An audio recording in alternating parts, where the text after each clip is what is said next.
Hello, Principals Leadership 1. This is week 11 with Mrs. Brown. Our topic this week is My Values. Let's go ahead and take a look at a couple of quotes. The first one is by Madonna. She states, "My father was very strong.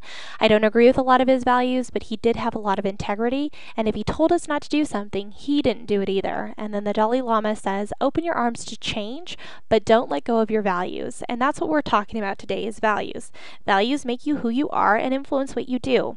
Anything that's of worth to you is a value. It could be believing in a certain ideal, upholding a specific standard of behavior, or owning a certain something. Being open-minded, supporting creativity, and cherishing books are all values. Your values naturally influence your actions as a leader too. A test of values comes when you face decisions that require you to balance your values with those of a group, and when you act conscientiously and consistently with the values you express as a leader, people will likely respect you more.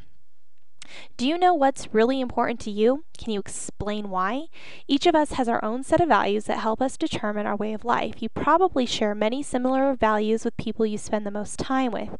As you get older, meet new people, and try new activities, your values are likely to change over time. But it is a balancing act, and so for your first activity and first assignment for this week, you are going to be creating a worksheet that's a T-chart and stating what values out of a list of statements are important to you and what's not important to you. You're just going to list where they fall for you and then submit that to me via email. You are also going to use this activity in just a moment. Now what we're going to do is we're going to also talk about different types of value. Core values and value conflict. The first one we're going to talk about is the core values. Core values are absolute values. These values tend to be unchanging, even as you grow in years or experience. Some people use the phrase core values interchangeably with morals. Morals are an individual's principle or standards with respect to right or wrong. Typically, moral standards of right and wrong come from a person's personal and cultural upbringing.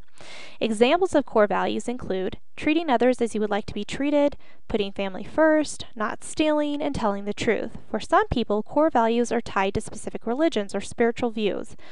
Ethics, in comparison, typically are society's standards of right and wrong. They are tied to social norms and expectations.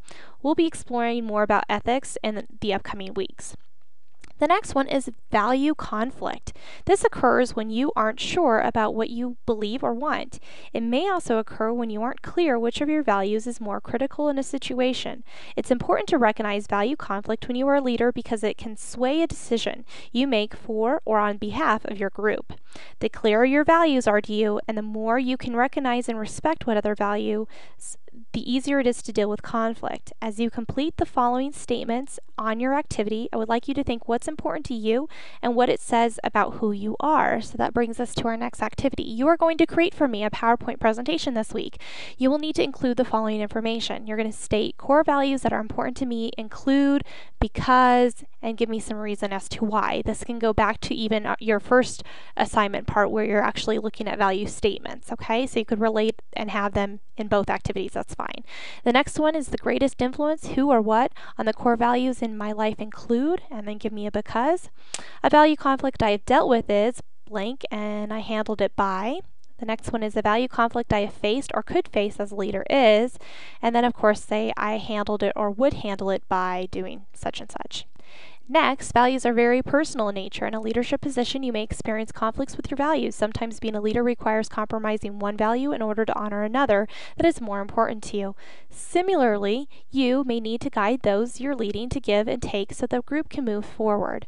Respond to the following questions and statements also in your PowerPoint presentation. The first one is, how do you determine what to do when your individual beliefs conflict with what the group you are leading needs to do? The second one is describe a situation when you felt you had to minimize your values to be accepted in a group, such as a team, group of friends, on the street, etc., or when you ask someone to put aside his or her own values to accept you in the group. And then the last one is, are there any situations when a leader must set aside his or her values? Explain why or why not and describe a situation. As always, I would like you to email this to me. Make sure that your PowerPoint has a cover page. Make sure that it has the label My Values listed, your name and the date. I would like it to be at minimally 4 slides, and please make it visually appealing because always it's nice to see pictures within a presentation. And that's all that you need to do for this week. If you have any questions or you have any concerns, as always, contact Mrs. Brown. Thanks, and I hope you have a good one. Bye.